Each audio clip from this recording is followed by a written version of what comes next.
most of you know, had a horrible heartbreak recently, and so this poem is about that. It's called After a Breakup. Instead of calling, I tell my day to a Word document.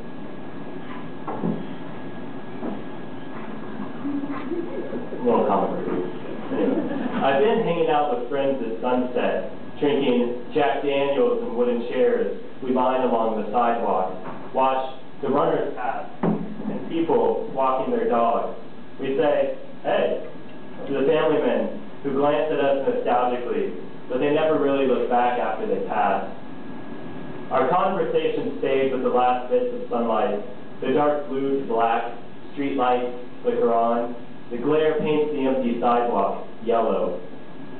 My friends get in their cars and drive home, but I sit and smoke one last cigarette. I think. A cigarette is the kind of friend you don't need, or at least you don't want to need. You know she's bad for you. You should part ways immediately. Quit and start to recover. She'll take your life to places you don't need to go.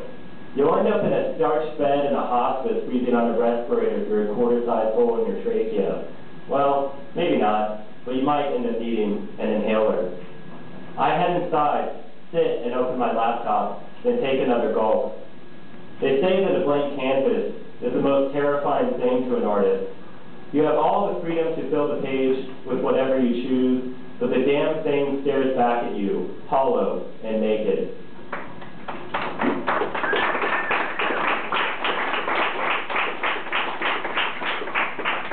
Cool. I'm only reading two poems. This is my second poem. It's much lighter, happier theme. It's called a Red Rose.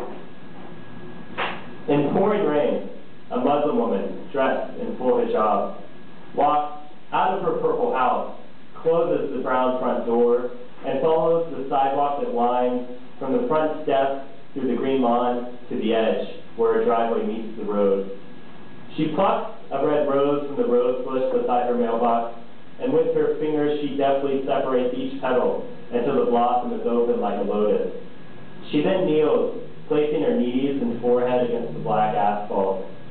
She stretches out her arms above her head and releases the rose.